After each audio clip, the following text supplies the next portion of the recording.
Arrancamos con el segmento de Historia Argentina que nos trae el historiador, el doctor, el ingeniero Leonardo Castañeda. Que el otro día nos hablaba de la guerra del Paraguay, claro, nos hablaba de las tropas paraguayas. De las tropas y en particular de las tropas paraguayas. Pero hoy nos va a decir de las tropas patrióticas. De las tropas argentinas, sí. Cuando Mitre da a conocer, había escondido la declaración de guerra, sí, para pasar como país agredido. Cuando da a conocer la declaración de guerra, hace una declaración desde el balcón de la casa que dice: en 24 horas en los cuarteles, en 3 semanas en Corrientes y en 3 meses en Asunción. Pero lo cierto es que para junio ni siquiera habían salido en esos lapsos ni siquiera habían salido de Buenos Aires, porque recién en mayo, junio, en el Congreso argentino se dispuso formar un ejército nacional de 10.000 hombres, más 15.000 guardias nacionales, que en realidad los guardias nacionales estaban formados por jóvenes, por la población, digamos, jóvenes de 17 a 45 años, los solteros, los casados y hasta 50 los solteros. En principio algunos se presentaron, digamos, a las tropas, sobre todo había liberales que un poco por ideal de defender a la patria, por idealismo, digamos, se presentaron, y otros se presentaban porque, claro, con la promesa de que iba a ser un desfile militar, que en 3 meses estaba en Asunción, claro, se anotaron unos cuantos. Pero en general hubo poco interés en presentarse. Sobre todo en el interior, que no solamente no hubo interés, sino que hubo negativa a presentarse. Los gobiernos del interior eran casi todos impuestos por el mitrismo, entonces trataron de hacer ellos llamaban contingentes, de buscar formar contingentes. Por ejemplo, Emilio Mitre, que era el encargado en Córdoba, el 12 de julio le escribe, en 1865 escribe: los voluntarios atados, dice, aquí le envío los voluntarios atados codo a codo. Y el 2 de junio se produce un amotinamiento en San Luis, de los que habían reclutado. Julio Campos era un gobernador que había sido impuesto tras la caída del Chacho Peñalosa, y también le informa a Mitre el 12 de mayo: es muy difícil hacer sacar los hombres de la provincia en contingentes para el litoral, porque es tal el pánico que les inspira el contingente, que a la sola noticia que iba a sacarse se han ganado a la sierra, y no será chica la hazaña si consigo que salgan. Dice, la sola palabra contingente basta para introducir la alarma y despoblar pueblos enteros. Ojo, no era que no querían ir de cobardes, lo que pasa es que ellos se sentían más cercanos a Paraguay que a los porteños y mucho menos a los brasileños. Incluso hubo un juez que denunciaba la actitud de cómo querían incorporar en los contingentes, y dice, se ponían guardias hasta en las puertas de las iglesias y de los templos para tomar a los hombres que iban a misa sin averiguar siquiera si estaban eximidos de la ley.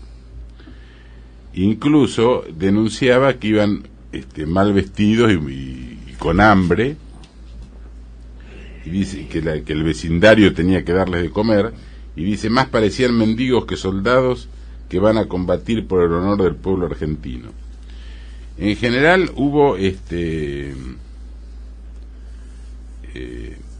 resistencia a la incorporación en todas las provincias, inclusive en Entre Ríos, que el pueblo siempre había seguido a Urquiza, a la primera voz de mando. Sin embargo, en esta oportunidad se negaba otra vez a presentarse. Incluso cuando Urquiza le dice a López Jordán, que era un general que era, digamos, lugarteniente de Urquiza le pide que reclute gente, López Jordán le escribe: usted nos llama para combatir al Paraguay, nunca general, ese es nuestro amigo. Llámenos para pelear a porteños y brasileños, estamos pronto. Esos son nuestros enemigos, oímos todavía los cañones de Paysandú. Estoy seguro del verdadero sentimiento del pueblo entrerriano. Y dice, oímos los cañones de Paysandú porque a fines del 64 y principios del 65 habían bombardeado Paysandú y Urquiza no los dejaba cruzar para ir a defender a los uruguayos, de los cuales ellos se sentían hermanos, digamos, en contra de los brasileños. La cuestión que Urquiza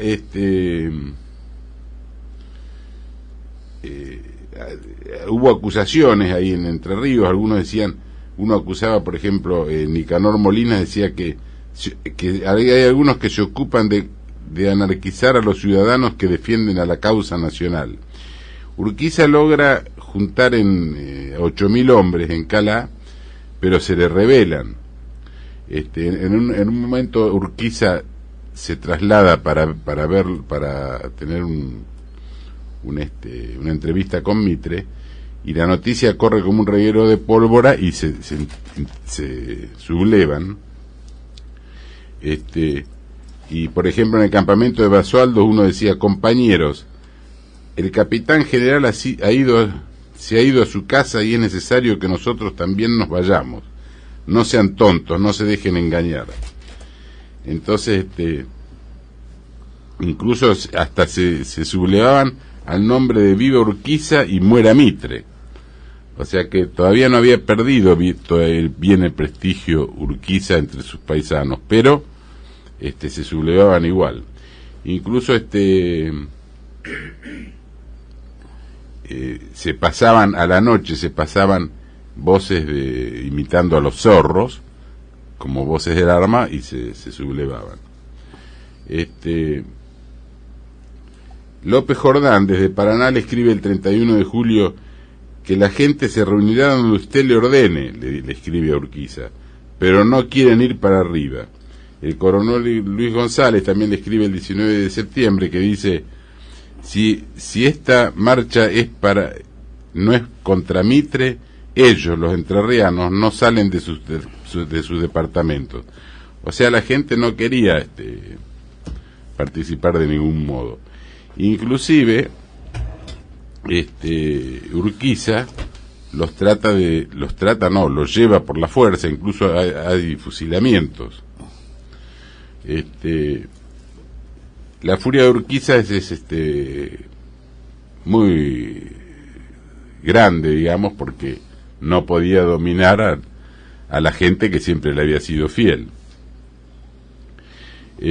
Incluso licencia las tropas, dice, y le escribe a Mitre, le dice: vuestra excelencia debe estar persuadido que al tomar tan grave de resolución sin esperar sus órdenes es porque no ha podido ser de otro modo, para no esterilizar en la desmoralizada y en el desorden elementos que deben volver a concurrir a la defensa nacional, como usted debe estar seguro que lo harán, que lo haré yo, que me he de sacrificar si es preciso. O sea, se había quedado solo Urquiza, porque nadie le respondía. Geli Oves también le informa a Mitre, le dice: por lo demás casi estoy conforme con usted en lo relativo al concurso material de Entre Ríos, sobre todo siendo, como es el general Urquiza, un factor inerte que de buena fe está dispuesto al bien, pero que no está a la altura de la situación, no comprende más las cosas que las viejas que pasaron de moda hace muchos años, dando poca importancia a lo que ahora diga el general Urquiza, pues con todo está conforme. Sin embargo, todo se ha de enderezar por la razón o por la fuerza. O sea, veamos Mitre, el tan democrático y liberal, pero resolvía todo o por la razón o por la fuerza. Con el cuchillo. Con el cuchillo, sí. O con el fusil.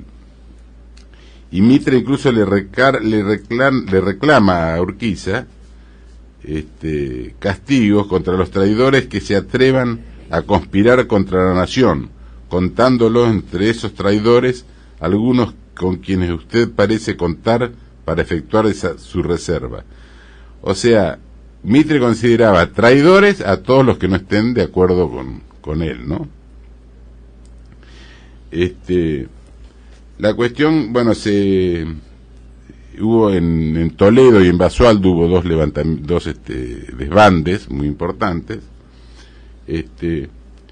y entonces